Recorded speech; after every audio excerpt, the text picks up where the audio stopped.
Pembicara Netpi kita kali ini adalah seorang pria yang masih terbilang muda yang berasal dari Gorontalo, Sulawesi Utara. Beliau berlatar belakang sebagai seorang mahasiswa dari salah satu perguruan tinggi negeri di Gorontalo. Dan di bangku kuliah inilah awal mula beliau mengenal bisnis Tiens. Begitu banyak tantangan yang harus dihadapinya dalam membangun bisnis Tiens di kota Gorontalo ini. Tetapi penolakan demi penolakan dari orang-orang terdekat, keluarga dan teman-teman, serta minimnya pengalaman tidak menyurutkan semangat beliau untuk sukses di bisnis ini. Baginya kesulitan yang beliau hadapi adalah wujud nyata dari hasil yang akan beliau dapatkan nanti. Dengan kerja keras dan semangat pantang menyerah, akhirnya beliau berhasil meraih reward Scoopy, mobil niaga, luxury car, dan juga tour ke beberapa negara di dunia. Tidak hanya sukses sendirian, beliau juga telah banyak membantu downline-nya untuk mendapatkan reward success trip, Scoopy, glory trip, dan mobil niaga. Bagaimana proses perjalanan beliau menjalankan bisnis Tiens? Inilah success story dari Rias Ahmed Khan. Selamat siang semuanya. Assalamualaikum warahmatullahi wabarakatuh. Hari ini saya datang ke kota Anda bukan untuk memotivasi Anda karena kapasitas saya bukan sebagai motivator berdiri di sini. Saya bukan orang yang hebat atau ahli dalam berbicara. Saya datang ke sini hanya ingin berbagi ya tentang bagaimana saya memulai bisnis ini, bagaimana kehidupan saya sebelum memulai bisnis ini berproses dan sampai berada di posisi ini. Ya, saya cuma berharap insya Allah apa yang hari ini saya sharingkan ini bisa memberikan efek yang luar biasa untuk hidup kita di 3 tahun ke depan. Amin ya.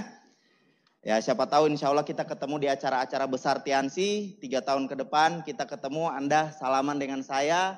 Dan Anda bilang alhamdulillah berkat pertemuan hari ini 3 tahun yang lalu hidup saya berubah. Hutang keluarga kami lunas. Saya udah berhasil naikkan haji orang tua. Saya bisa bangun rumah untuk orang tua. Amin ya. Saya lahir di salah satu kampung yang ada di Provinsi Gorontalo, jaraknya kurang lebih 5 jam. Jadi antara kota Palu, Provinsi Palu dengan Gorontalo ya. Jadi jaraknya pas udah di perbatasan lah. Kampungnya sangat kecil, jalannya tidak mungkin orang kesasar di situ Bapak Ibu sekalian. Ya, jadi jalannya cuma dalam berbentuk T. Kalau ke kanan ke Palu, kalau ke kiri ke laut Bapak Ibu sekalian. Jadi kecil sekali, saya juga tidak bisa bayangkan ya hidup saya bisa berubah seperti ini. Dan saya berasal dari keluarga yang tidak bisa dibilang miskin, tidak bisa juga dibilang kaya ya. Orang tua saya serba cukup ya, alhamdulillah. Kami bersaudara 4, saya anak ketiga. Orang tua saya benar-benar jadi panutan hidup saya. Bagaimana saya berjuang di bisnis ini, bagaimana saya melakukan bisnis ini. Karena tidak mudah buat saya untuk jalankan bisnis ini. Saya di salah satu kota di provinsi yang Tiansinya dua waktu itu udah nggak ada, pertemuan udah nggak ada, saya jauh dari upline. Tapi saya belajar dari semangat orang tua saya. Saya bersyukur sekali punya orang tua seperti mereka.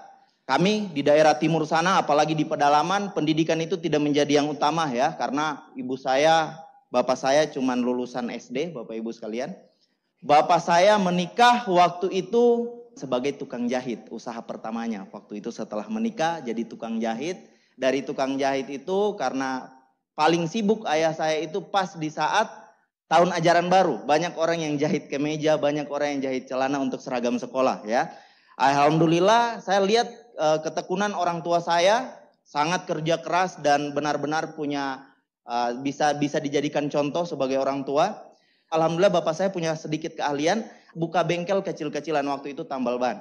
Ya, cuman memang waktu itu kan kalau mau ke Palu itu harus lewat darat. Jadi banyak bannya bocor sering tambal di bengkelnya bapak saya. Akhirnya mulai rame Bapak Ibu sekalian. Dan waktu saya SD ada salah satu perusahaan yang cukup besar di situ yang untuk menggarap sawah, untuk bangun jalan ya, mobil operasional, mobil-mobil besar. Semua itu masuk ke bengkel bapak saya.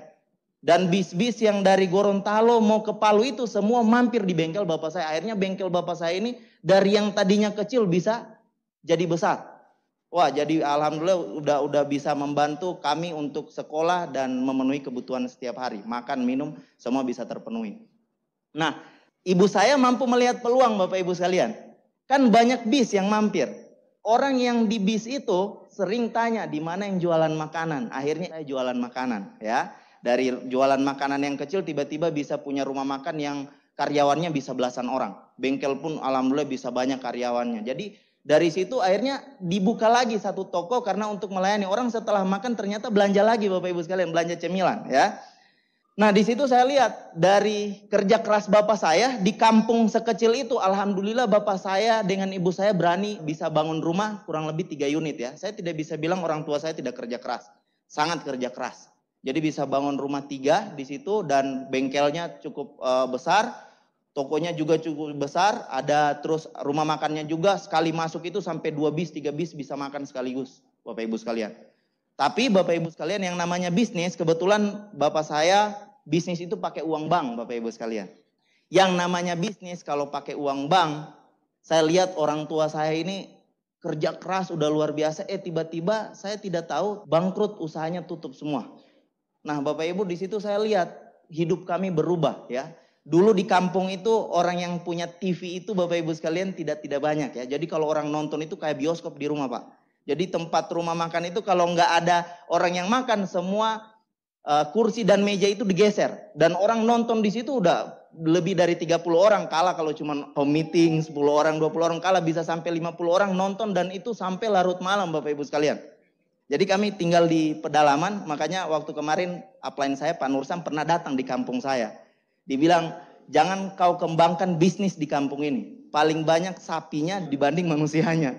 Nah, setelah bangkrut itu saya tahu bagaimana perjuangan orang tua Bapak Ibu sekalian. Saya lihat orang tua saya udah mulai jual makanan lagi. Tapi yang melayani, yang masak dan melayani itu udah nggak pakai karyawan. Orang tua saya sendiri. Bengkelnya udah mulai dijual ya. Bengkelnya udah dijual dan toko udah bangkrut semua. Dan sering orang datang Bapak Ibu sekalian. Sering orang yang nagih hutang, sering orang. Nah di situ saya memutuskan bagaimana segera saya untuk mandiri. Jadi setelah SMP itu ya saya jualan madu ya. Pokoknya semua saya jual Bapak Ibu sekalian. Saya SMP, saya masih dengan orang tua. Akhirnya SMA, saya masuk SMK ya. Saya masuk SMK pelayaran, saya cuma lihat orang tua saya cukup menderita ya. Orang sering nagih, bahkan rumah udah masuk koran untuk dilelang. Wah rumah udah dilelang, saya lihat bapak saya tertekan sekali. Sering ngobrol dengan ibu saya dengan suara yang nada yang tinggi. Dan itu cukup menekan kami anak-anak ya. Jadi dengan kondisi yang terpaksa dibantu sama keluarga saudara-saudara ibu saya, kami tetap sekolah. Saya minta bantuan dari tante saya bilang saya mau sekolah. Saya cari referensi kira-kira sekolah apa yang cepat-cepat saya bisa menghasilkan uang. Waktu itu sekolah SMK dan saya tanya profesi apa yang kira-kira penghasilannya tinggi. Orang tua teman saya bilang kalau Anda pengen cari profesi yang penghasilannya tinggi, ada, jadi pelaut. Wah saya bilang oh ya, oke kalau begitu. Nah kebetulan ibu kota provinsi baru dibuka sekolah pelayaran. Saya langsung masuk Bapak Ibu sekalian. Saya minta bantuan dari keluarga-keluarga. Saya bilang saya pengen sekolah di situ. Insya Allah kalau saya jadi pelaut yang sukses saya ganti semua.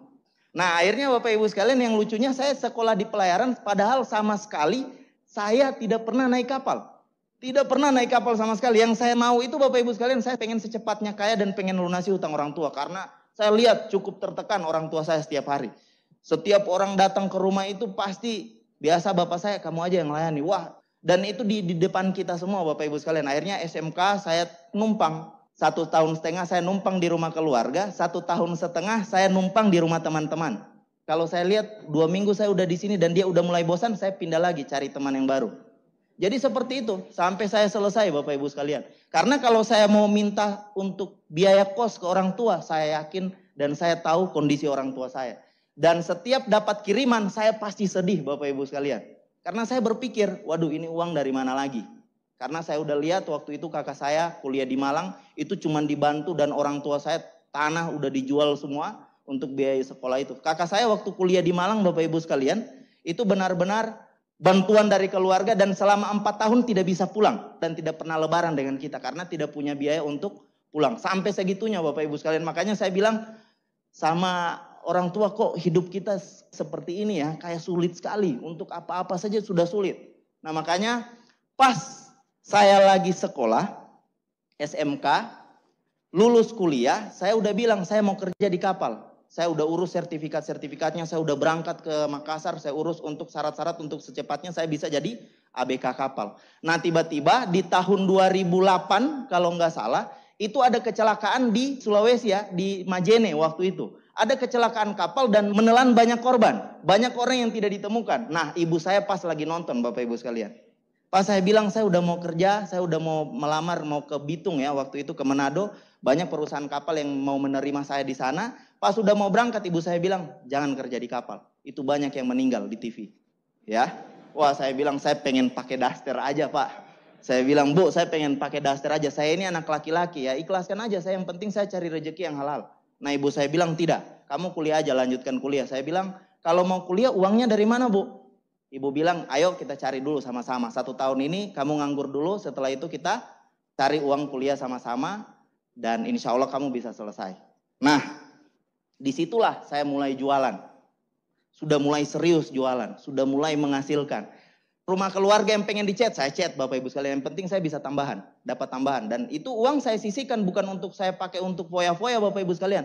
Akhirnya alhamdulillah, dari saya bekerja, ngecat rumahnya orang, semua saya bikin pak. Yang penting halal dan saya tidak mencuri. Pantang buat keluarga kami untuk minta Bapak Ibu sekalian. Ya kalau kami terpaksa harus minta itu dalam status pinjam. Dan akhirnya sambil saya mengumpulkan uang untuk kuliah, saya ditawarkan bisnis ini. Ada teman saya yang bilang, dia semangat sekali. Saya lagi duduk di pinggir jalan, lagi ngobrol dengan teman saya. Tiba-tiba ada teman saya kayak lagi dikejar setan Bapak Ibu sekalian. Datang naik motor langsung parkir, rem mendadak Bapak Ibu sekalian. Terus dibilang, bro ini ada bisnis bagus. Jalankan 2-3 tahun, modal cuman sekian juta. 2-3 tahun jalankan serius, bisa dapat mobil, jalan-jalan ke luar negeri dan penghasilan 40 juta. Saya langsung pegang jidatnya pak. Saya bilang, orang tua saya udah berjuang luar biasa, beli mobil saja tidak bisa. Modalnya udah puluhan juta, sertifikat rumah digadai, jadi anggunan. Ente bawa bisnis yang cuman sekian juta, kerja 3 tahun dapat mobil. Saya bilang, ente lagi dibohongi. Saya bilang, pulang, jangan ganggu orang-orang dewasa lagi bicara ya. Akhirnya Bapak Ibu sekalian, ini orang ngotot besoknya lagi datang. Besoknya lagi dibilang kebetulan ya. Rata-rata orang MLM selalu terlalu banyak kata kebetulan Bapak Ibu sekalian. Kebetulan upline saya datang. Sekarang Silverline beri aplaus yang sangat luar biasa untuk Bapak Jomart ya. Jaraknya itu kurang lebih 600 kilo ya. Beliau ada di kota Palu dan datang ke kota saya itu kurang lebih 500 sampai 600 kilo jaraknya. Beliau datang jauh-jauh. Kebetulan mau buat acara di rumah sebentar malam. Ya saya diundang. Ya saya pikir ya siapa tahu orang ini salah, saya berharap orang ini salah. Ternyata pas di home meeting sama komentarnya Bapak Ibu sekalian. Modal cuman sekian juta, jalankan 2-3 tahun, dapat mobil, dapat penghasilan puluhan juta. Belum selesai saya langsung pulang pak. Saya bilang kayaknya sama juga ya. Jangan mentang-mentang kita tinggal di kampung terus mau dibodohi sama orang kota. Nehi ya saya bilang. Tidak bisa. Jangan sampai kita dibodohi Bapak Ibu sekalian. Akhirnya saya diundang lagi. Bosan dia ngajak saya, dia datangi bapak saya Bapak Ibu sekalian. Ditawarkan produknya lah, ditawarkan ini. Saya bilang ini orang ngotot sekali. Akhirnya saya ditelepon sama kakak sepupu saya. Kebetulan dia punya usaha TV kabel. Dan dia mau rekap pelanggannya. Pelanggannya udah ratusan bahkan udah ribuan orang. Dia mau lakukan pendataan lagi dan dia mau buat sistemnya. Untuk pelanggan-pelanggannya ini. Nah ditelepon saya. Rias, kamu lagi kosong nggak? Oh iya lagi kosong. Daripada nganggur, mending datang ke sini, nanti bisa dikasih untuk tambah-tambah uang kuliah. Akhirnya Bapak Ibu sekalian, singkat cerita saya datang. Saya bilang oke siap saya datang. Itu di salah satu kabupaten ya kurang lebih jarak 5 jam dari kampung saya ya. Jadi pas saya datang di sana, saya lagi serius. Tiap pagi itu saya udah turun data rumahnya orang, pelanggan-pelanggan TV kabel. Pas saya habis mandi malam, selesai bekerja, saya lihat ada binder warna kayak apa ya, kayak buku album warna hitam. Itu di situ penjelasan yang dijelaskan produk-produknya sama dan dapat mobil mewah, kapal pesiar, pesawat, villa. Saya buka, saya bilang, aduh kayaknya dia berhasil dibohongi ya. Saya bilang kakak saya berhasil dibohongi. Saya langsung kecengi pak, saya bilang kasihan. Antum ini punya bisnis yang besar, mau-maunya dibohongi sama bisnis yang kayak gini ya. Saya bilang, kau dibohongi, saya udah lihat presentasi bisnisnya ini. Kayaknya kita lagi dibohongi, kok ente mau-maunya jalankan bisnis ini. Kakak saya langsung bingung. Ini bisnis bagus, produknya bagus, anak-anak saya pakai. Dan saya jalankan bisnisnya karena memang saya lihat potensinya. Saya langsung keder, saya bilang, ya dia aja yang punya bisnis, yang punya penghasilan di atas 20 juta dari bisnisnya, mau jalankan bisnis ini. Sedangkan saya cuman raja minyak ya, minyak tanah ya. Penjual minyak tanah kok sombong sekali.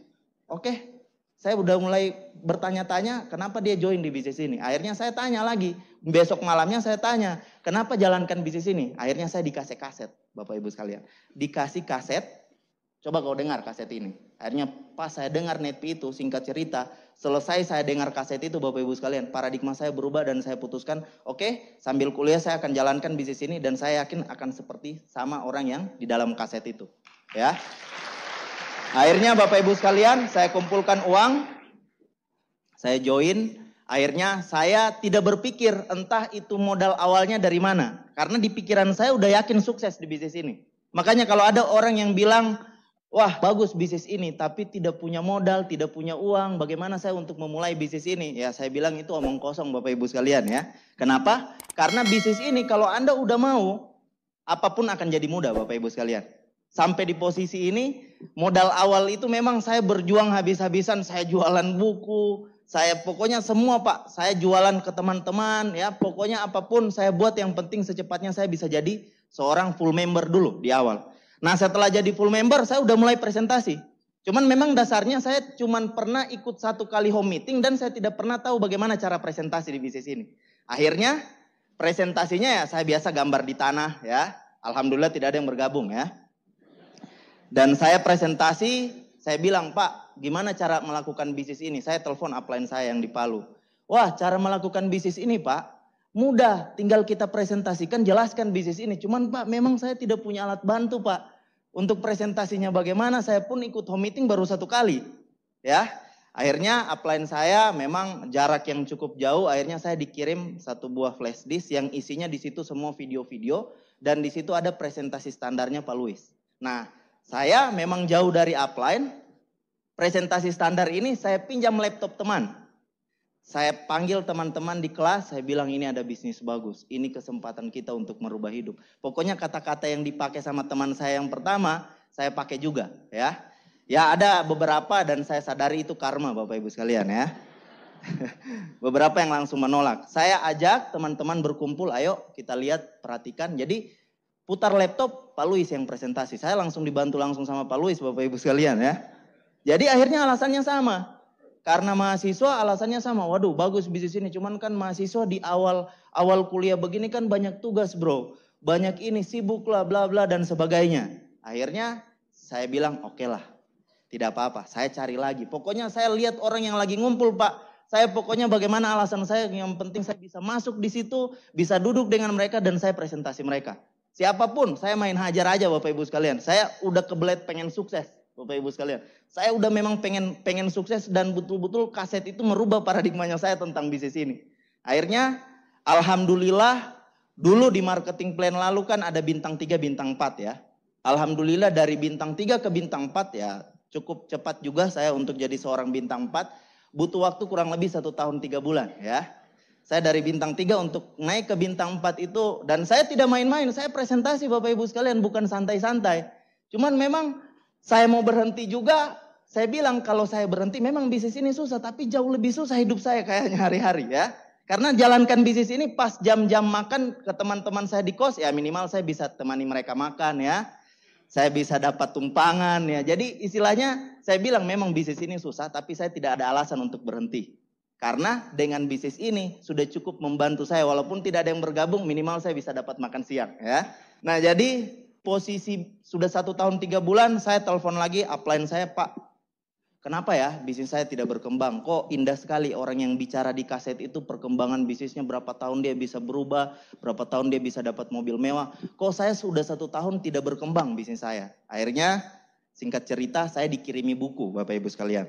Dibilang sama upline saya, bisnis ini mudah dan saya yakin kalau orang paham dia pasti akan jalankan bisnis ini serius. Banyak orang yang tidak mau jalankan bisnis ini bukan karena mereka tidak suka, bukan karena mereka tidak mau. tapi karena mereka belum paham. Nah, cara untuk Anda bisa buat mereka paham, Anda dulu yang harus paham. Nah, akhirnya saya dikirim buku ini. Beberapa bonus saya kumpulkan, saya belikan buku ini. Akhirnya saya baca, oh ternyata bisnis ini seperti ini ya. Jadi bisnis ini benar-benar membangun aset yang kita bisa dapatkan. Kita bukan cuma sekedar cari uang, kita bukan cuma sekedar dapatkan materi, tetapi kita benar-benar bisa mendapatkan kualitas hidup. Ya, Anda bisa lihat leader-leader di depan kita ya. Contoh kasusnya Pak Ruli. Beliau di awal menjalankan bisnis ini pasti kerja keras, tapi intinya sekarang beliau udah freedom ya. Kerjaannya beliau sekarang goes Bapak Ibu sekalian. Kalau beliau lagi home meeting ya itu tinggal hobinya aja, udah berubah ya. Kebebasan ini yang bisa dihasilkan oleh bisnis ini. Nah, akhirnya kan banyak orang di luaran sana, contoh cerita seperti ini ya. Udah kerja, cukup lama bekerja, dan otomatis orang di rumah kan kalau kita terlalu sibuk kerja, orang di rumah ini pasti nuntut. Kapan kita liburan ya, anak-anak entah itu istri ya pasti nuntut kapan kita liburan. Sebagai suami yang baik pasti akan menyediakan waktu liburan dan menetapkan waktu liburan. Umpamanya ditetapkan minggu depan liburan. Dia udah ambil untuk liburan, udah siapkan semua makanan apa yang harus dibawa di tempat mana, lokasinya di mana, kita ke sana naik apa udah disiapkan. Tiba-tiba pas udah mau berangkat liburan, udah naik semua di kendaraan, udah siap-siap berangkat, tiba-tiba handphone bunyi. Diangkat, halo ini saya bos Anda, tolong hari ini juga Anda ke kantor. Kalau Anda tidak datang, ini menyangkut keberlangsungan pekerjaan Anda di kantor ini. Anda bisa dipecat kalau tidak datang. Kira-kira orang ini pilih apa Bapak Ibu sekalian? Teruskan liburannya atau berangkat ke kantor? Nah Bapak Ibu sekalian, bisnis ini kalau kita jalankan, kita bisa bebas. Kebebasan waktu, kualitas hidup yang bisa kita dapatkan. Bukan cuma sekedar materi. Materi di bisnis ini cuma efek samping aja Bapak Ibu sekalian. Buat saya bisa datang kapanpun kunjungi orang tua saya bisa kapanpun bisa temani istri saya, keluarga saya. Itu harganya jauh lebih mahal dibanding apapun Bapak Ibu sekalian. Akhirnya saya belajar dari orang tua saya. Saya bilang dari SD sampai kami SMA, setiap penerimaan rapot, Bapak Ibu kami tidak pernah. Selalu dititipkan sama tetangga, tolong ya dititip ya anak saya. Terus biasa ada sepupu, tolong ya kamu yang terima raportnya anak-anak. Kenapa? Karena terlalu sibuk. Dan sibuknya ini Bapak Ibu sekalian, pagi mereka udah buka usaha mereka, buka rumah makan, buka toko. Karyawan di rumah itu cukup banyak sekali. Satu rumah yang paling besar orang tua saya buat itu kamarnya ada 13 kamar Bapak Ibu sekalian. Jadi cukup kerja keras dan sibuk sekali mereka mengurus bisnisnya mereka. Bahkan saya waktu usia 8 bulan saya dititipkan sama keluarga. Karena orang tua saya cukup sibuk. Tiba malam itu istirahat di kamar, mengurung di kamar, ternyata ngitung uang Bapak Ibu sekalian. Untuk bayar agen ini besok, yang toko ini dari agen ini, untuk bayar bank, untuk bayar ini, untuk bayar ini. Jadi uang ini mereka kerja keras setiap hari, uang ini cuma transit Bapak Ibu sekalian. Sisanya hanya untuk memenuhi kebutuhan setiap hari. Korbannya Bapak Ibu sekalian ya kami tidak pernah dapatkan waktu dengan orang tua. Setiap ada acara keluarga, kalau bukan bapak saya, ibu saya yang pergi. Tidak bisa bersamaan. Wah itu yang kami tidak dapatkan ya. Makanya saya bilang, wah ini bisnis kalau kita seriusi, insya Allah apa yang tadinya hilang, di masa kecil kami hilang, kami bisa penuhi di saat kami punya keturunan nanti. Ya, kita bisa dapatkan kebebasan, kita bisa dapatkan hal yang jauh lebih mahal dari materi di bisnis ini. Akhirnya ini yang mulai saya presentasikan. Nah setelah saya mulai presentasikan apa isi buku ini Bapak Ibu sekalian, akhirnya mulai berkembang, akhirnya saya break bintang 5. Di bintang 5 saya bilang sudah saatnya saya ingin buat bisnis saya jauh lebih besar. Saya pengen ketemu dengan upline. Pak Nursam bisa datang nggak ke Gorontalo? Saya tanya ke upline saya. Pak Nursam bilang oke, saya bisa datang tapi minimal buat pertemuan yang masanya 300 orang. Oke, saya bilang oke, tidak ada masalah ya. Sebagai laki-laki gentle ditantang malah jadi ya. Jadi Bapak Ibu sekalian diminta 300 orang. Saya bilang tanya ke timnya saya baru beberapa orang ya, baru sekitar 10 orang. Tapi saya bilang ini kesempatan kita karena upline udah mau datang, kita tidak pernah dibelai oleh upline dan baru kali ini kita akan ketemu dengan upline. Kita maksimalkan, ayo karena biayanya cukup besar Bapak Ibu sekalian. Untuk kita datangkan upline itu cukup besar, jadi makanya kita harus kerja gila-gilaan bangun pertemuan. Akhirnya Bapak Ibu sekalian singkat cerita di 2011 itu kami diminta 300, yang kami buat pertemuan itu hampir 800 orang Bapak Ibu sekalian. Wah, bisnis saya dari bintang 5, 1 bulannya naik ke bintang 6. Akhirnya saya udah mulai dapat Scoopy ya, di bintang 7 saya dapat Cina, akhirnya udah mulai berkembang bisnis saya. Dan alhamdulillah asetnya udah mulai ketemu orang-orang yang mulai serius jalankan bisnis ini. Uang yang tadinya saya cuma berharap minimal saya bisa kirimilah orang tua saya setiap bulan 1 juta lah, tidak usah banyak-banyak. Nah alhamdulillah waktu itu di bintang 8, mohon maaf penghasilan saya udah di atas 30-an juta waktu itu. Saya sanggup Bapak Ibu sekalian walaupun disuruh pulang lagi jadi bintang 3, jadi bintang 8 sampai 10 kali. Yang penting saya tahu ujungnya seperti ini Bapak Ibu sekalian. Saya siap, insya Allah saya siap. Ya, karena Bapak Ibu sekalian di luaran sana setahu saya kalau pengen kaya, kita harus kaya dulu. Harus punya modal besar dulu. Karena tidak ada cara lain untuk kita bisa berhasil, bisa punya kebebasan finansial. Kecuali buka bisnis. Anda bisa search di Google 100 orang terkaya di dunia. Bapak Ibu sekalian latar belakangnya semua pengusaha. Kalau Anda kurang puas, Anda search lagi 1000 orang terkaya di dunia. Pasti latar belakangnya adalah pengusaha. Makanya saya bilang ini kesempatan dan tidak ada cara lain. Saya jalankan bisnis ini karena memang tidak ada cara lain Bapak Ibu sekalian. Tidak ada kesempatan buat saya untuk berhasil bisa punya kebebasan finansial kecuali bisnis ini. Hidup ini kadangkala untuk beberapa tahun ke depan, 10 tahun ke depan, 20 tahun ke depan akan sangat sulit sekali. Akan banyak orang yang akan kehilangan pekerjaan, akan banyak orang yang sulit untuk mendapatkan pekerjaan. Makanya jangan heran kenapa ada begal ya.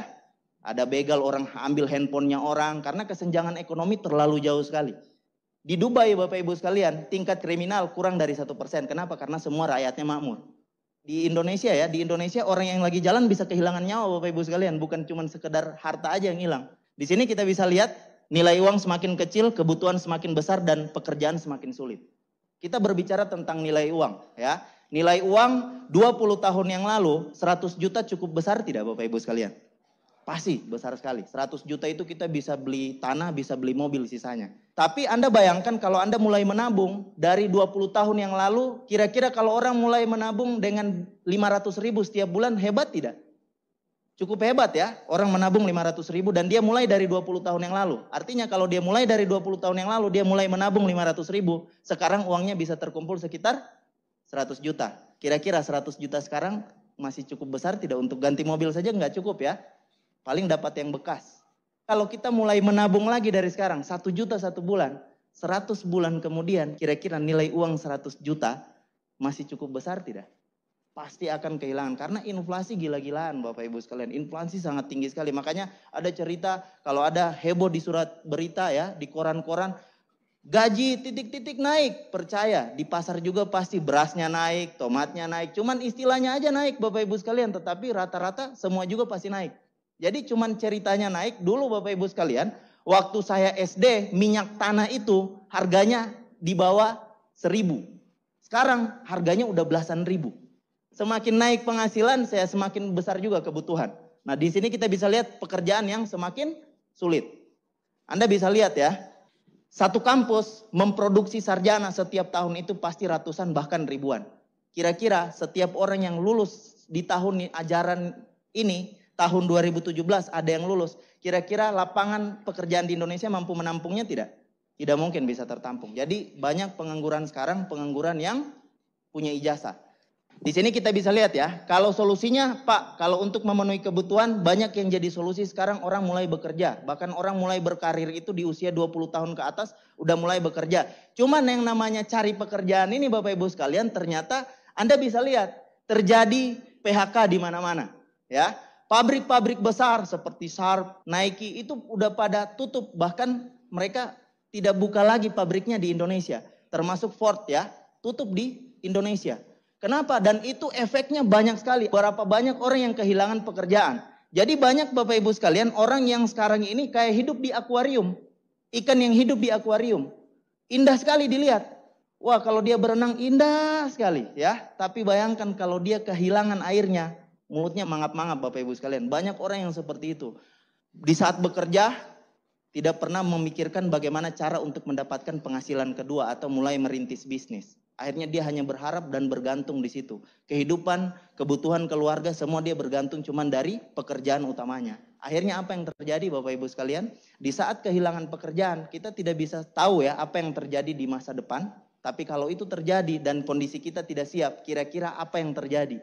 bukan cuma tabungan, mungkin kehidupan kita akan sangat susah, bahkan kebutuhan pun kita harus berhutang. Coba bisa bayangkan ya, kalau ada laki-laki, ada suami, ada kepala keluarga, dialah yang menjadi tulang punggung keluarga. Dan dia tidak bisa bekerja selama 3 bulan. Kira-kira apa yang terjadi Bapak Ibu sekalian? Pasti paniknya luar biasa. Nah ini kita bisa lihat seperti ini ya, lapangan kerja yang terbatas. Terjadi PHK, lapangan kerja yang terbatas. Tidak semua orang bisa mendapatkan pekerjaan. Semakin dan terjadi diskriminasi latar belakang. Diskriminasi latar belakang ini kalau Anda punya perusahaan Pak. Anda lagi cari buka lowongan pekerjaan. Dan yang mendaftar pekerjaan di perusahaan Anda untuk menjabat di posisi yang sama. Orang yang pertama punya ijazah S1, orang kedua punya ijazah S2. Kira-kira Anda mau pilih yang mana? S2. Terjadi diskriminasi. Bahkan lebih parah lagi Bapak Ibu sekalian, di lowongan pekerjaan di berita kabar tertulis di situ harus berpenampilan menarik. Kalau tidak punya penampilan menarik, mendingan jangan melamar kerja Bapak Ibu sekalian. Karena ujung-ujungnya berkas pasti di tong sampah ya. Nah jadi penampilan pun ini jadi pertimbangan untuk mendapatkan pekerjaan. Nah diskriminasi latar belakang bukan cuma sekedar susah, tetapi kesempatan semakin kecil. Nah di sini kita bisa lihat perubahan begitu cepat Bapak Ibu sekalian. Perubahan begitu cepat. Dulu orang berkomunikasi pakai burung ya. Dikirim surat pakai burung. Sekarang dalam hitungan sekian detik orang bisa berkomunikasi walaupun jarak antar negara pun bisa. Itu adalah perubahan zaman ya. Nah di sini kita bisa lihat dulu tukang parkir ya seperti ini. Tapi sekarang di kota-kota maju, di negara-negara maju Bapak Ibu sekalian, tukang parkir saja itu sudah digantikan sama mesin. Artinya lapangan pekerjaan ini yang dikikis bukan cuma di atas, sampai yang di bawah-bawah pun akan kehilangan pekerjaan. Karena ini perkembangan zaman dan modernisasi Bapak Ibu sekalian. Bukan cuma orang-orang di atas yang akan kehilangan pekerjaan. Tetapi sampai di level paling bawah pun itu akan kehilangan kesempatan untuk mencari penghasilan. Jadi perusahaan-perusahaan besar itu mereka lagi berusaha semaksimal mungkin bagaimana memangkas biaya operasional setiap bulan. Mereka lagi berusaha sekeras mungkin bagaimana berusaha untuk mengeluarkan biaya operasional itu jadi kecil. Dan paling banyak perusahaan mengambil jalan pintas dengan mengurangi tenaga kerja. Pekerjanya dikurangi. Nah ini seperti ini efeknya Bapak Ibu sekalian. Mungkin ini akan terjadi 20 tahun ke depan atau 30 tahun ke depan. Kalau kondisi kita tidak persiapkan dari sekarang, ya mungkin saya tidak tahu ya bagaimana ke depan. Dulu masinis kereta api, tapi di negara-negara berkembang Bapak Ibu sekalian, udah nggak ada pakai masinis. Bahkan di Indonesia ada sekolah khusus untuk ini ya. 10 sampai 20 tahun ke depan ini semua akan tergantikan oleh teknologi. Dulu karyawan bank, mohon maaf ya. Tapi sekarang Anda tahu Bapak Ibu sekalian, setor tunai tidak perlu lagi ke teller. Sekarang udah ada mesinnya. Artinya posisi ini akan digantikan oleh mesin. Security Bapak Ibu sekalian, di bank itu sampai berapa ya security Bapak Ibu sekalian. Tapi Anda lihat di kota-kota maju, di negara-negara besar, security-nya udah dipangkas, dihilangkan, hanya beberapa orang aja. Tetapi semuanya difasilitasi dengan kamera pengintai. Jadi hanya satu orang aja di ruang kontrol. Terjadi apa-apa dia langsung telepon polisi. Jadi artinya lowongan pekerjaan yang selevel ini pun dipangkas Bapak Ibu sekalian karena perubahan zaman. Solusinya apa Bapak Ibu sekalian? Secepatnya untuk kita mandiri secara finansial. Dan untuk mandiri secara finansial tidak ada cara lain untuk kecuali kita bangun bisnis. Bahkan di sini kita bisa lihat kesempatan untuk kita bisa mandiri secara finansial. Kedewasaan finansial seseorang tergantung dia punya bisnis. Bahkan Anda bisa lihat sekarang ada yang pegawai PNS sekarang udah mulai punya bisnis. Ada yang pegawai bank sekarang tetap harus buka bisnis. Kenapa? Karena untuk menambah kebutuhan Bapak Ibu sekalian. Nah di sini kita bisa lihat. Kira-kira kalau Anda punya modal, kira-kira bisnis apa yang cocok untuk Anda bangun? Banyak juga orang yang punya modal tapi tidak bisa gerak Bapak Ibu sekalian. Tidak bisa move on karena tidak punya ide. Karena salah ide Bapak Ibu sekalian. Efeknya apa? Modal Anda akan hilang. Makanya orang tidak berani untuk buka bisnis. Karena bisnis itu cuma dua. Kalau bukan untung pasti rugi. Banyak orang ya, coba Anda bayangkan ya, orang bekerja dengan penghasilan 5 juta setiap bulan, 2 jutanya ditabung, 2 jutanya ditabung, setiap bulan ditabung, setelah 10 tahun kemudian terkumpul uang, ya puluhan juta, tiba-tiba dipakai berbisnis. Salah ide, salah strategi, tidak punya pengalaman, akhirnya lenyap perjuangannya yang sekian bulan, sekian tahun. Makanya banyak orang yang tidak berani untuk buka bisnis, ya. Karena bisnis ini harus cari yang benar-benar dibutuhkan Bapak Ibu sekalian. Jangan sampai kita bekerja keras itu ulang-ulang, berulang-ulang. Anda bisa lihat ya, Banyak orang yang pernah sukses dengan usaha ini, akhirnya setelah usahanya lewat masanya, dia mulai lagi dari awal dengan bisnis lain. Akhirnya dia berulang-ulang kali sukses, berulang-ulang kali juga kerja keras. Anda mau tidak kerja keras, berhasil, tiba-tiba lewat masanya, Anda harus mulai lagi dari awal. Mau tidak? Maunya kita itu kan sekali kerja keras dan hasilnya kita bisa nikmati jangka panjang. Nah, terus di sini kita bisa lihat lagi berapa banyak modal yang dibutuhkan. Kira-kira kalau Anda punya ide, berapa banyak modal yang dibutuhkan? Saya punya downline pengusaha, dia salah satu pengusaha yang cukup kuat di Gorontalo dan beliau tertarik jalankan bisnis ini. Dibilang begini, bisnis ini simple dan strateginya udah ada. Kita tidak perlu repot ya. Rata-rata kalau kita mau buka bisnis dengan modal 500 juta, saya udah sharing dengan beliau ya, salah satu pengusaha ini. Dibilang 500 juta modalnya kalau kita mau bisnis konvensional, untung-untungan udah hebat sekali bisa kembali modal dalam waktu 5 tahun. Kembali modal aja, jangan dulu berpikir untung 5 tahun ke depan. Kembali modal aja, Anda udah termasuk pengusaha yang diperhitungkan di daerah itu. Wah 5 tahun Pak, 5 tahun kembali modal aja itu udah bagus sekali. Jangan dulu berpikir untung.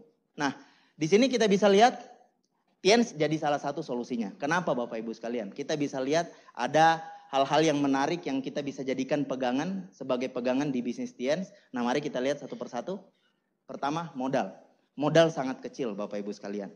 Modalnya bukan 100 juta, modalnya bukan 200 juta. Modalnya sangat kecil. Makanya ini memberikan kesempatan buat banyak orang. Makanya di luaran sana Bapak Ibu sekalian tidak semua orang bisa bangun bisnis karena terbentur dengan masalah modal.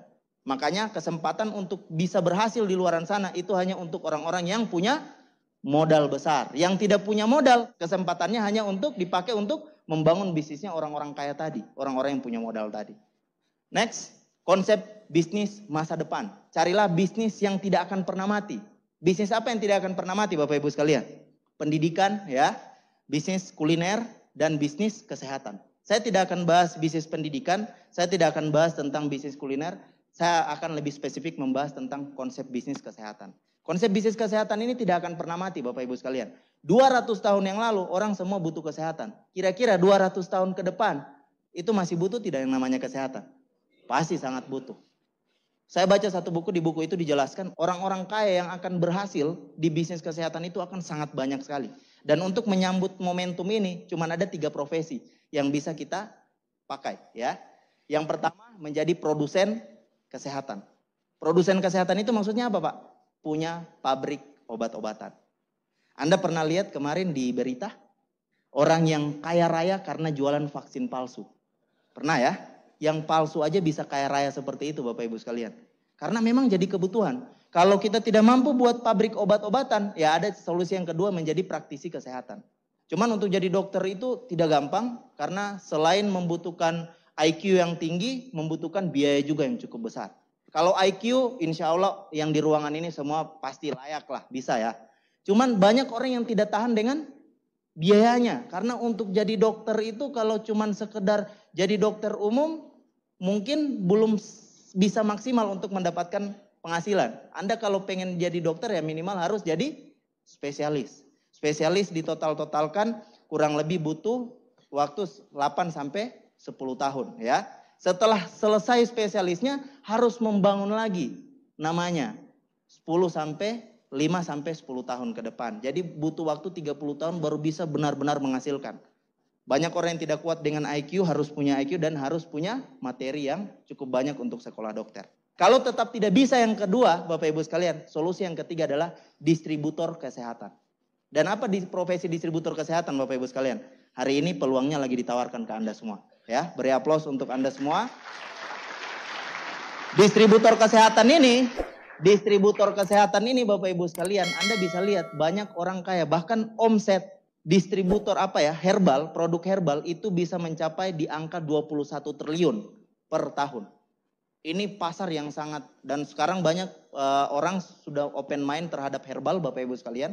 Di sini kita bisa lihat, ini kesempatan kita, distributor. Jangan anggap remeh dengan profesi distributor. Anda tahu Astra Bapak Ibu sekalian, Astra itu bukan produsen, Astra itu hanya distributor. Tetapi sekarang Astra masuk di Fortune 500, 500 perusahaan terbesar di dunia. Dan sekarang kita udah distributor, yang kita pasarkan adalah produk kesehatan. Menjadi kebutuhan dan ini bisnis jangka panjang Bapak Ibu sekalian. Beri aplaus dulu untuk Anda semua. Dari segi modal kita udah oke. Dari segi konsep, ide bisnis kita udah oke. Layak untuk dipertimbangkan Bapak Ibu sekalian. Nah sekarang bagaimana cara menjalankannya? Waktunya kira-kira bagaimana? Saya banyak grup yang PNS, saya banyak grup yang karyawan. Itu terbentur di masalah waktu. Cukup butuh perhatian yang khusus untuk di awal Bapak Ibu sekalian. Tahun pertama, tahun kedua itu butuh perhatian yang khusus.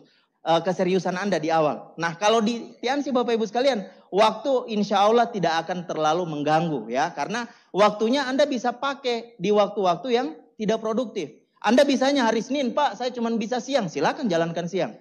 Pak kalau hari Selasa saya cuma bisa jalankan malam ya, silakan jalankan malam. Pak kalau saya hari Rabu bisanya subuh, insya Allah kalau ada yang bisa Anda presentasi ya presentasi, Anda bisa jalankan subuh. Kapan saja Anda sendiri yang menentukan. Ya, jadi waktunya fleksibel. Bahkan grup saya paling banyak PNS, paling banyak dosen, ada yang dokter juga beberapa. Mereka cukup sibuk tetapi mereka cukup serius menjalankan bisnis ini. Bagaimana cara menjalankan? Mereka minta ya, sudah Bu, kalau macam Ibu tidak bisa untuk presentasi, ya sudah Ibu undang aja. Lagi ada waktu luang, jam istirahat, Ibu nelpon aja teman-temannya Ibu dan buat acara ketemu. Bisa ada 3 orang, 4 orang kan lumayan bisa dipresentasi Bapak Ibu sekalian. Jadi setiap malam mereka presentasi, mereka home meeting. Jadi fleksibel sekali dan tidak lama Bapak Ibu sekalian. Cuman butuh 2-3 tahun, insya Allah Anda bisa mendapatkan kebebasan waktu, kebebasan finansial. Ya, waktu fleksibel sekali. Dan resiko. Ini bisnis yang saya bilang tidak ada resikonya. Resikonya cuma satu Bapak Ibu sekalian ya. Anda bisa sehat. Resikonya ya cuma ditolak. Kalau Anda presentasi orang. Assalamualaikum saya mau tawarkan Tiansi. Oh Tiansi yang bla bla bla. Oh saya tidak mau. Oke. Waalaikumsalam. Pindah lagi. Presentasi. Oh saya tidak mau. Ya sudah pindah lagi. Coba Anda bayangkan ya. Kekuatan bisnis adalah bisnis yang dibangun bercabang. Jadi kalau Anda pengen punya bisnis. Tidak peduli bisnis apa. Yang penting punya cabang di mana-mana. Insya Allah bisnis itu bisa jadi kuat. Ya.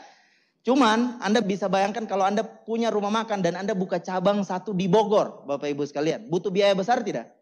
Dan ternyata tidak mampu bersaing di sana, tutup. Resikonya apa yang keluar banyak Bapak Ibu sekalian? Udah waktu, udah tenaga yang habis dan materi juga pasti habis. Kalau di sini Bapak Ibu sekalian, satu rumah menolak, ya sudah ada rumah yang lain. Dan setiap dari rumah satu ke rumah satu itu tidak butuh biaya Bapak Ibu sekalian. Makanya saya bilang resikonya tidak ada.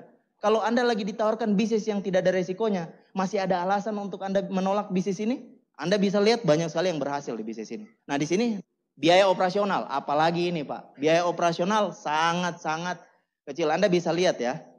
Kira-kira kalau dikonvensionalkan bisnis ini Bapak Ibu sekalian, kita harus punya gudang di mana-mana. Kalau di bisnis ini biaya operasionalnya semua pengiriman produk, distribusi produk, orang mau belanja produk, manajemennya, semua udah diurus sama kantor. Kerjaannya kita tinggal presentasi orang, ajak orang sebanyak-banyaknya. Jadi simpel sekali ya. Biaya operasional sangat kecil. Next. Tempat di mana saja. Anda pulang dari sini, naik di angkot, ditanya Pak dari mana Pak? Udah rapi sekali. Oh saya dari pertemuan Tiansi Pak. Tiansi itu apa? Anda presentasi di dalam angkot pun Anda bisa jalankan bisnis ini. Simple di mana aja ya. Next, distribusi ya. Distribusi produk yang saya bilang tadi. Semakin besar bisnis, yang paling susah itu adalah distribusinya. Coba Anda bisa bayangkan kalau ada sebagai agen semen terbesar di Bandung, kira-kira apa yang harus disiapkan di awal? Pasti gudangnya dulu yang besar. Nah di bisnis ini Bapak Ibu sekalian, distribusi produknya Anda mau kembangkan sampai di Papua pun, Anda tidak perlu repot dengan bea cukainya masuk dari Cina ke Indonesia. Anda mau pasarkan kemanapun, itu bukan urusan kita Bapak Ibu sekalian. Sudah ada stokis, sudah ada kantor, ini bisnis sudah tinggal apa ya, siap jalan, Anda siap jalankan. Ya. Terus di sini lagi, Anda bisa lihat kecepatan bisnis. Saya Bapak Ibu sekalian, sangat bersyukur dengan bisnis ini, hidup saya berubah begitu cepat ya. Dalam waktu 3 tahun, tadinya cuma jalan kaki ya, seperti di video tadi saya udah bisa punya mobil, punya penghasilan yang cukup besar Bapak Ibu sekalian. Saya tidak bisa dapatkan ya, ijazah saya Bapak Ibu sekalian baru cuma punya ijazah SMA. Kuliah saya belum selesai. Kira-kira kalau saya melamar pekerjaan di usaha Anda sekarang atau di perusahaan Anda dengan ijazah SMA, kira-kira saya mau dibayar berapa? Paling UMR aja Bapak Ibu sekalian. Saya tidak bisa bayangkan dengan pekerjaan. Ya masalah kerja keras bukan cuma di bisnis ini. Di profesi manapun kalau pengen dapatkan posisi yang bagus. Pengen dapatkan finansial yang bagus. Kita tidak bisa luput dari kerja keras. Kita pasti kerja keras. Dan enaknya di bisnis ini kerja kerasnya ada batasnya. Ketika bisnis kita udah jadi, paling lama 3 tahun kita bangun serius, di saat itu kita udah bisa memilih Bapak Ibu sekalian. Ya, next, keahlian. Ini apalagi ya, keahlian tidak dibutuhkan sama sekali. Yang penting Anda mau, Anda bilang, oke Pak, saya siap 3 tahun ke depan, saya ikhlas ditolak, saya ikhlas berproses di bisnis ini. Saya yakin Bapak Ibu sekalian, 101% kehidupan Anda pasti berubah lewat bisnis ini. Keahlian tidak dibutuhkan. Kalau bicara keahlian, Anda lihat aja saya Pak. Saya memulai bisnis ini dari usia 19 tahun. 19 tahun tidak ada pengalaman bisnis sama sekali, apalagi bisnis seperti ini. Tidak ada yang saya punya, cuman ngotot dan pengen sukses. Semuanya udah difasilitasi oleh One Vision, sudah difasilitasi oleh Tiansi. Tinggal jalan aja, yang penting ngotot dan terus teguh dalam pendirian untuk jalankan bisnis ini. Sukses itu otomatis Bapak Ibu sekalian. Orang rata-rata tidak bisa berhasil di bisnis ini bukan karena dia tidak punya keahlian. Bukan karena dia tidak cocok jalankan bisnis ini. Karena dia tidak mau melalui prosesnya. Kerjaannya cuma presentasi, menawarkan bisnis ini. Anda tahu Bapak Ibu sekalian, jumlah kegagalan dibanding orang sukses dengan orang gagal, jumlah kegagalan orang sukses jauh lebih banyak dari orang gagal itu sendiri. Jadi kalau mau dihitung berapa banyak penolakan yang membedakan antara seorang direktur dengan seorang bintang 8, jumlah penolakannya yang pasti yang berbeda Bapak Ibu sekalian. Keahlian tidak dibutuhkan, yang penting Anda niatnya benar-benar mau sukses, insya Allah bisnis ini bisa jadi jalan Anda. Acara ini dibuat bukan untuk saya Bapak Ibu sekalian. Acara ini dibuat untuk Anda seperti untuk melihat bagaimana masa depan Anda. Jadi acara ini bukan untuk saya. Acara ini benar-benar untuk Anda. Anda udah hadir di sini, Anda keluar dari sini sama dengan melihat bagaimana masa depan Anda. Bagaimana kalau Anda mengambil keputusan, mengambil komitmen untuk bergabung di bisnis ini? Percaya sama saya, bisnis ini benar-benar untuk Anda. Perkara untuk Anda bisa datang duduk di sini, itu bukan perkara yang gampang. Banyak sekali halangan yang bisa membuat Anda tidak datang di pertemuan ini. Tapi hari ini Anda bisa duduk di sini, percaya aja, ini pertemuan memang benar-benar untuk Anda, untuk merubah, untuk melihat bagaimana masa depan Anda di 3 tahun ke depan. Nah makanya saya bilang Bapak Ibu sekalian, udah modalnya kecil, resikonya tidak ada, dan hidup kita bisa berubah jauh lebih cepat. Setahu saya Bapak Ibu sekalian, teman-teman saya di Gorontalo punya mobil 4 tahun itu cicilannya belum selesai. Nah jadi Bapak Ibu sekalian, ini kesempatan kita. Kesempatan, kalau saya melihat ini kesempatan satu-satunya saya untuk bisa merubah hidup. Saya tidak punya kesempatan. Orang tua bangkrut, minta uang tiap bulan pun. Saya kuliah Bapak Ibu sekalian, kadang dikirim kadang tidak. Ya, jajan saya kadang 50.000, paling banyak 100.000 setiap bulan. Udah kondisi susah sekali, makanya saya bilang ini peluang saya untuk bisa merubah hidup saya. Dan alhamdulillah Allah kasih kesempatan untuk saya berjuang dan sampai sukses di bisnis ini. Ini 2012 saya dapat motor, saya jalankan bisnis ini tidak punya motor ya. Selesai pulang kampus, selesai pelajaran di kampus, saya masuk ke teman-teman kos saya, jalan kaki Bapak Ibu sekalian. Pokoknya apapun saya bilang saya harus berhasil. Akhirnya 2012 saya dapat motor, 2013 saya dapat mobil. Dapat mobil ini Bapak Ibu sekalian udah dilunasi semua. 4 hari masih di dealer. Marketingnya telepon. Pak, ini mobilnya tidak mau diambil Pak. Tidak apa-apa, disimpan dulu Pak. Soalnya saya belum tahu nyetir ya. Nanti tunggu kakak saya yang ambil. Kebetulan kakak saya waktu itu masih di Kalimantan. Wah Bapak ini tidak tahu nyetir kok beli mobil ya. Tidak apa-apa, yang penting saya bisa beli. Kan? Iya. Yang penting bisa beli. Daripada bisa bawa tapi tidak bisa beli kan. Jago kalau nikung hebat sekali tapi tidak bisa beli. Ngapain Bapak Ibu sekalian. Waktu saya bilang sama ibu saya bilang, Bu saya dapat mobil. Tidak percaya. Sumpah ibu saya tidak percaya. Saya bilang, Bu saya dapat mobil Bu. Mana mobilnya? Masih di dealer. Serius Bu, ibu saya tidak percaya. Wah kami bangkrut lama Bapak Ibu sekalian. Ibu saya itu setiap saya mau ajak ke rumah makan saja, malu. Masa punya banyak hutang makan di rumah makan ya. Itu ibu saya melankoli sekali, yang tidak perlu dipikirkan kadangkala dipikirkan Bapak Ibu sekalian. Nah, saya bilang begitu saya bawa mobil ini dengan kakak saya, dibilang ditarik saya. Kau jualan narkoba ya? Dibilang kan, karena memang kalau jualan narkoba kan keuntungannya besar. Saya bilang tidak, ini bisnis Tiansi ya. Bisnis yang dari dulu saya jalankan. Ibu saya tidak percaya, masa cuman barusan jalankan baru berapa tahun tiba-tiba bisa beli mobil cash ya. Dia bilang dicicil berapa tiap bulan, jangan pakai bank lagi. Tolong keluarga kita udah tersiksa ya. Demi Tuhan ini gratis. Jadi setelah saya dapat mobil, Setelah dapat mobil, yang paling susah itu saya yakinkan orang tua saya, Bapak Ibu sekalian, kalau saya dapat mobil.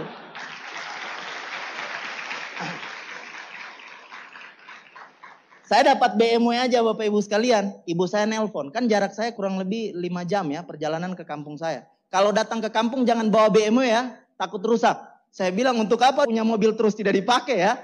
Makanya saya bilang ini tidak akan pernah terjadi di hidup kami sekeluarga Bapak Ibu sekalian. Saya sangat berterima kasih sekali, hati saya dikuatkan untuk terus bertahan. Tidak gampang untuk sampai di posisi ini, tapi saya sangat bersyukur Allah kasih ke saya kekuatan untuk terus bertahan dan berjuang di bisnis ini. Ini mobil pertama 2016 saya udah pakai mobil ini ya. Jadi Bapak Ibu sekalian, kalau bicara perubahan hidup saya tidak bisa jelaskan lah. Dan hari ini Bapak Ibu sekalian saya masih kerja ya. Paling lama 1 minggu saya di rumah. Paling lama 1 minggu. 1 minggu bukan 1 minggu itu sering saya keluar kota. Dan hari ini bulan ini aja pulang dari sini saya harus agenda Grand OP yang saya harus isi kurang lebih ada 10 Grand OP. Di bulan ini aja ya. Di bulan ini aja. Dan sisanya ada total 14 Grand OP, sisanya untuk grup saya. Karena saya lagi keliling untuk perlihatkan grup ini bahwa ini masa depan mereka kalau jalankan bisnis ini serius. Ya. Saya bilang, banyak yang bilang, Pak, katanya kalau udah sukses di bisnis ini bisa santai, bisa freedom, bisa punya banyak waktu dengan keluarga. Ya, benar sekali. Cuman saya masih 27 tahun. Terlalu mubazir kalau saya duduk santai di rumah. Dan saya tidak mau yang sukses itu bukan cuman rias. Harus banyak downline-downline yang bisa merasakan apa yang hari ini saya rasakan. Ya. Saya masih jalankan dan ini memang momentum yang luar biasa ya. Kita bisa rame-rame ke India dan ada kualifikasi reward lagi. Orang bisa dapatkan cash reward 20.000 US dollar. Anda bisa bayangkan ya, sekali Anda jalankan, penghasilan yang menunggu Anda kalau cuma soal materi, insya Allah sangat cukup Bapak Ibu sekalian. Ya, sangat cukup. Nah, alhamdulillah ya, bisnis ini 7 tahun, banyak hasil yang saya bisa dapatkan dan ini bukti. Simbol dari kerja keras, komitmen kami, perjuangan kami, semua air mata kami sudah dibayarkan dengan ini Bapak Ibu sekalian. Dan kami tahu, kami sadar, ini belum ada apa-apanya. Jika dibandingkan dengan leader-leader di depan ini, hasil kami bahkan untuk menyentuh angka 30% jika dibandingkan dengan leader-leader di depan ini masih sangat jauh. Kami masih punya hasrat, kami masih punya passion yang sangat besar untuk bisa mendapatkan hasil yang jauh lebih besar ya. Pak Luis pernah sharing Bapak Ibu sekalian, impian kamu sebesar apa? Waktu itu sharing di dalam kamar ya, lagi ngobrol, dia bilang impian kamu itu sebesar korek api. Dan Tiansi itu sebesar kamar ini. Wah saya bilang, ini cara yang paling tepat, ini bukan cuma bisa membuat diri saya sukses, tetapi ini kesempatan kita untuk menjadi manusia yang bermanfaat dan bisa membantu sebanyak-banyaknya orang sukses di bisnis ini. Ini saya bilang ini jauh lebih kerja keras. Dulu kadangkala setelah Grand OP saya langsung di kamar Bapak Ibu sekalian. Suara sakit saya bilang ini tidak apa-apa. Saya tahu ini cuma sementara.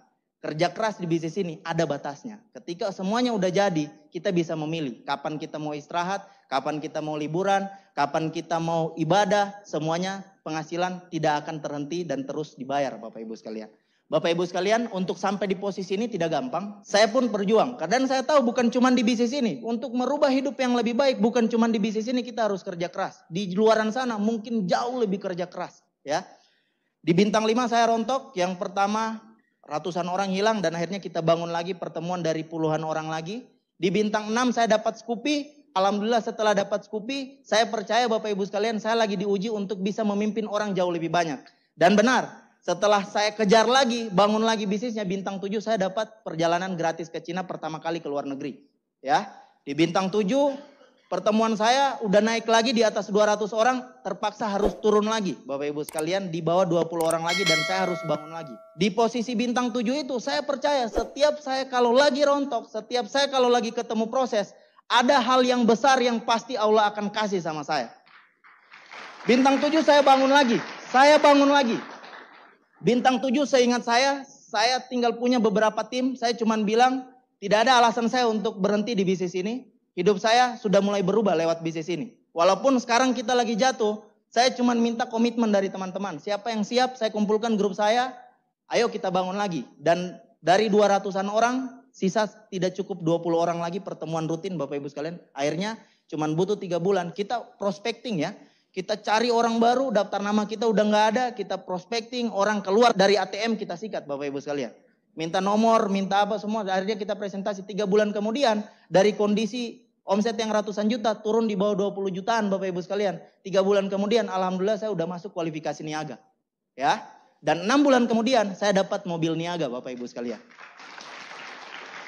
Setelah saya break mobil niaga, nama saya diumumkan sebagai pemenang. Di bulan itu juga saya break bintang 8 dan jalan-jalan ke Australia. Saya selalu bilang, benar pikiran positif saya. Setiap kali saya jatuh, pasti ada hal yang besar di depan sana. Pasti ada hal di depan sana yang cukup besar. Hari ini kejatuhan kita hanya sebagai proses untuk memantaskan diri kita untuk mendapatkan hasil yang jauh lebih besar. Di bintang 8 penghasilan saya udah mulai di atas 30-an juta dan alhamdulillah Bapak Ibu sekalian, impian terbesar saya di bisnis ini cuman pengen lunasi utang orang tua. 2014 Desember saya kumpulkan bonus saya di bintang 8 ya. Saya kumpulkan bonus saya sebanyak-banyaknya, akhirnya di 2014 Desember saya alhamdulillah lunasi utang orang tua. Saya ajak orang tua saya bilang ayo kita lunasi utang. Saya ketemu dengan kepala bank, saya bilang berapa jumlah kredit orang tua saya yang atas nama ini. Oke, setelah saya dapat angkanya, 2 hari lagi insya Allah saya balik Pak. Alhamdulillah semua terselesaikan dan keluarga kami udah bebas dari hutang. Udah bebas dari hutang. Saya lihat bapak saya tidak pernah melihat saya dengan cara pandangannya beda sekali Bapak Ibu sekalian. Dan saya tidak tahu kenapa Bapak Ibu sekalian, setelah bapak saya tidak bekerja, ternyata bapak saya jatuh sakit. Ya, jatuh sakit yang itu cukup parah. Kami pikir itu cuman ya mungkin beliau udah kecapean karena Bapak Ibu sekalian tidak ada yang mampu menyangka bagaimana masa depan. Semua masih misteri. Dan waktu itu benar-benar prosesnya luar biasa. Anda bisa bayangkan ya, orang tua saya punya karyawan, dulunya beliau dihargai, tiba-tiba itu jatuh bangkrut dan harus jadi karyawan orang lain. Jadi karyawan orang lain bukan cuma sekedar bekerja, beliau bawa traktor untuk menggarap tanah-tanah untuk pertanian Bapak Ibu sekalian. Turun habis sholat subuh, pulang itu pasti malam. Orang tua saya tidak pernah saya lihat mengeluh. Makanya saya bilang kalau ditanya, Pak, susah tidak bisnis ini? Ya, saya susah. Tapi saya jauh lebih takut melihat kondisi orang tua saya seperti dulu dibanding saya bekerja keras. Saya jauh lebih takut miskin Pak daripada kerja keras.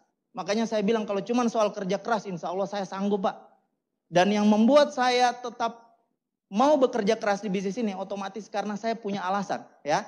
Dan hari ini Bapak Ibu sekalian, saya bisa sampai di posisi ini tidak gampang. Saya membangun di daerah yang terbilang tiansinya tidak ada lagi. Saya tidak tahu Bapak Ibu sekalian, bagaimana saya memulai bisnis ini. Tapi saya udah percaya, saya yakin sukses. Karena ini satu-satunya kesempatan saya untuk benar-benar mewujudkan apa impian saya untuk membahagiakan orang tua. Saya punya motivasi yang hidup Bapak Ibu sekalian ya. Izinkan saya untuk men-sharingkan apa yang membuat saya untuk benar-benar berjuang di bisnis ini. Ini orang tua saya Bapak Ibu sekalian. Ini orang tua saya, bangga sekali dilahirkan sama orang tua seperti mereka ya. Bangkrut dan tetap tabah, tidak pernah mengeluh sama sekali kalau mereka lagi susah. Saya ingat persis Bapak Ibu sekalian, setiap kakak saya minta uang, setiap untuk kuliah, biaya kuliah, selalu ibu saya bilang, ada nak, tenang. Kasih waktu ibu 1 hari, 2 hari.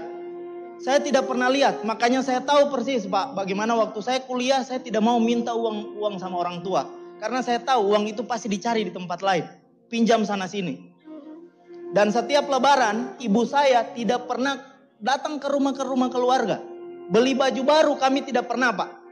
Selama kami dari SMP sampai sebelum saya di Tiansi ini Bapak Ibu sekalian, setiap lebaran tidak ada baju baru. Kalau memang ada itu dikasih sama sepupu, dikasih sama tante, saudaranya ibu ya. Kadang celananya besar, kadang bajunya kurang pas, ya terpaksa kami harus pakai. Kondisi kami memang seperti itu. Makanya saya bilang tidak ada alasan saya untuk menyerah, apalagi saya mengeluh kesusahan. Orang tua saya udah susah dan tidak pernah mengajarkan mengeluh itu seperti apa. Bapak saya kemarin jatuh sakit. Ternyata waktu bawa traktor itu, bapak saya jatuh dan dilindas sama traktor. Dan itu tidak dikasih tahu sama kami. Taunya itu setelah kondisinya semakin drop dan akhirnya badannya udah kaku semua. karena ternyata ada disposisi tulang di bagian pundak dan itu menekan sarafnya sehingga kaki tangannya udah nggak bisa bergerak. Saya udah konsultasikan dengan dokter, dokter bilang sarankan untuk operasi karena ada tulang yang harus diangkat. Keluarga banyak pertimbangan, akhirnya saya lihat kondisi orang tua saya sesuai dengan penjelasan dokter. Dokter bilang begini, penyakit bapak Anda ini cukup berbahaya. Resikonya sangat tinggi sekali karena dia mengganggu dua saraf. Di tubuh kita ini ada saraf yang bisa kita kontrol dan ada saraf yang tidak bisa kita kontrol. Saraf yang bisa kita kontrol di saat kita BAB, di saat kita buang air kecil. Lama-lama akan lebih parah, bisa saja bapak Anda tidak bisa mengontrol lagi kalau dia lagi buang air kecil. Dan kondisi yang paling parah, bapak saya bisa kehilangan nafasnya, dia tidak bisa mampu bernafas lagi karena saraf yang tidak tanpa sadari itu mengganggu detak jantung sama paru-parunya. Saya langsung bilang, wah ini harus secepatnya, dan saya langsung konsultasi dengan ahli bedah saraf ya. Semua keterangan dokter-dokter harus dioperasi. Setelah saya ketemu dengan 3 dokter, saya bilang ayah harus operasi.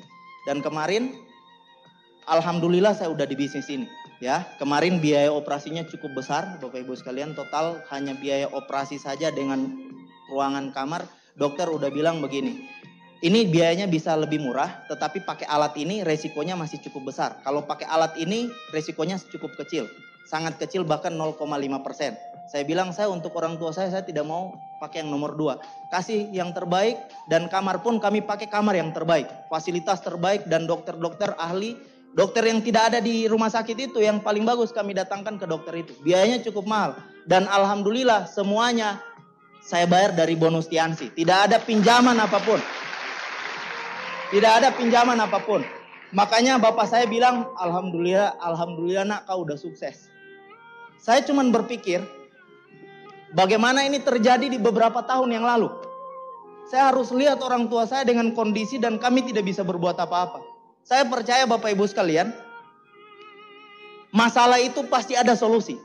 Namanya orang masih hidup pasti akan dikasih masalah. Tapi saya percaya setiap masalah pasti ada solusi. Tapi kita tidak tahu Pak, solusi ini dikasih sama Tuhan, sama Allah sebelum masalah itu datang atau sesudah masalah itu datang.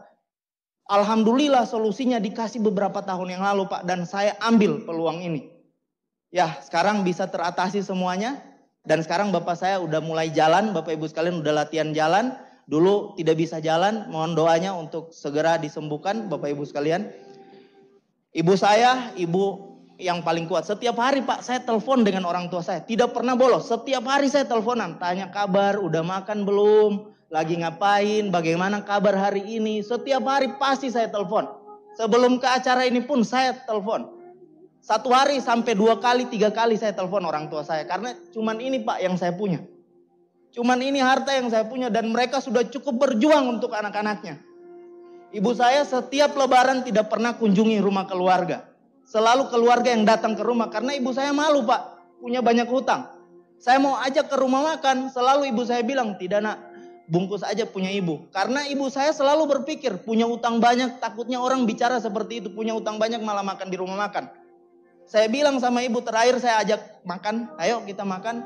Ibu saya tidak mau, saya bilang, hutang kita udah lunas, tidak ada lagi alasan, ayo kita sama-sama. Kami cukup tersiksa Pak dengan hutang itu. Untuk makan saja kami udah susah, saya pernah merasakan makan itu susah. Makanya saya bersyukur sekali ditawarkan bisnis ini. Saya tidak menolak bisnis ini. Saya mau jalankan, tidak gampang Pak. Saya jauh dari upline, saya bisa ketemu dengan upline untung-untungan 1 tahun 2 kali 3 kali. Dan saya bersyukur punya upline seperti Pak Nur Syam. Beri aplaus yang sangat luar biasa buat beliau. Saya dari tidak punya apa-apa, selalu disupport, selalu dibantu. Wah, saya kalau bicara soal orang tua memang pasti tidak kuat ya, karena saya tahu bagaimana penderitaan. Cuman makanya di Netpinya Panaga dibilang cuman orang bangkrut yang bisa mengerti perasaannya orang bangkrut. Orang lagi senyum pun Pak, kadangkala kita langsung berpikiran yang beda. Wah, itu orang lagi ngeledek kita. Orang tua kami Pak tidak pernah dihargai, bahkan sering dikecengi. Orang datang, nggak tahu mereka bawa preman atau tidak. Pokoknya badannya besar, Kayak yang lagi interogasi bapak saya. Kira-kira bapak bisa bayar berapa setiap bulan? Ayo pak, bayar aja atau tidak rumah ini akan dijual. Wah, dibuat seperti itu dan itu di depan kita pak. Makanya jangan tanya kenapa saya gila sekali jalankan bisnis ini. Karena secepatnya saya pengen sukses dan mau lunasi hutang orang tua. Saya tidak takut ditolak pak. Saya tidak takut ditinggalkan grup, saya tidak takut. Karena saya jauh lebih takut kalau kondisi orang tua saya kembali kondisi yang dulu. Makanya saya bilang ini kesempatan saya pak. Dan insya Allah lewat bisnis ini saya bisa membantu orang-orang di jaringan saya yang bisa melunasi hutang orang tua. Karena tidak enak pak. Tidak enak sekali. Tidak enak sekali. Setiap bulan kami bisa kirimi orang tua kami tidak bekerja lagi. Saya bilang kalau mau bekerja cari aja untuk ngisi waktu aja. Nggak usah terlalu ambisi untuk cari uang. Alhamdulillah kami udah mampu. Setiap bulan kami bisa kasih di atas 5 juta setiap bulan untuk orang tua. Untuk biaya hidup. Kalau bukan di bisnis ini Pak, mana mungkin bisa seperti ini. Mana mungkin bisa seperti ini. Jadi buat Anda yang hari ini punya impian, punya orang tua, punya pasangan. Ayo sama-sama kita kerjakan bisnis ini. Kita tunaikan niat baik kita untuk orang-orang yang kita cintai. Ini istri saya Pak. Saya 2014 lunasi hutang orang tua. Saya tidak sempat pacaran ya. Saya tidak pernah, saya nikah, langsung nikah. Istri saya udah gak punya orang tua ya. Dan beliau ini istri yang alhamdulillah mau berkorban untuk keluarga. Beliau PNS, Bapak Ibu sekalian, pas kami punya anak, kami punya keturunan, alhamdulillah kami dipercaya ya. Beliau PNS, sekarang berhenti dari PNS dan betul-betul memanfaatkan waktunya hanya untuk keluarga. Saya bersyukur sekali, makanya saya bilang tidak ada alasan untuk saya tidak bekerja keras di bisnis ini. Saya udah dikasih nikmat yang luar biasa. Terlalu kufur nikmat kalau saya tidak berjuang, saya tidak manfaatkan apa yang hari ini saya punya. Saya punya fisik yang oke, saya punya kesehatan yang oke, anggota tubuh yang lengkap. Saya bisa melakukan bisnis ini. Kalau cuma presentasi Pak yang bisa bikin kita sukses, kenapa kita tidak lakukan sebaik-baiknya untuk orang-orang yang kita cintai? Saya tahu dari Anda, beberapa dari Anda di sini yang lagi berjuang, yang lagi ketemu proses. Ayo, langkah kita, keputusan kita udah tepat Bapak Ibu sekalian. Bagi Anda yang hadir di ruangan ini, ayo sama-sama kita teguhkan hati kita, percaya perubahan di 2-3 tahun ke depan pasti ada. Pasti ada untuk kita. Bapak Ibu sekalian, Anda harus yakin, Anda harus percaya. Kalau Anda memang tidak percaya, minimal Anda percaya dengan orang yang di depan Anda ini Pak. Saya bukan orang yang hebat, saya berangkat dari orang yang tidak punya pengalaman. Yang saya punya cuman impian pengen membahagiakan orang-orang yang saya cintai. Saya bisa sampai di posisi ini. Apalagi Anda udah hadir di sini, percaya. Anda pun ditakdirkan untuk sukses di bisnis ini. Dan bagi Anda yang member, yang hari ini masih berjuang, ketemu prosesnya, percaya itu belum garis akhir Bapak Ibu sekalian. Itu hanya sebagai ujian, sedikit ujian untuk memantaskan kita untuk mendapatkan hasil yang jauh lebih baik. Bagi Anda yang hari ini masih berproses, Anda hari ini percaya lagi diuji.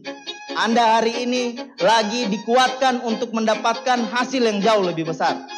Kita selesaikan apa yang hari ini sudah kita mulai. Kita tuntaskan apa yang hari ini sudah kita putuskan.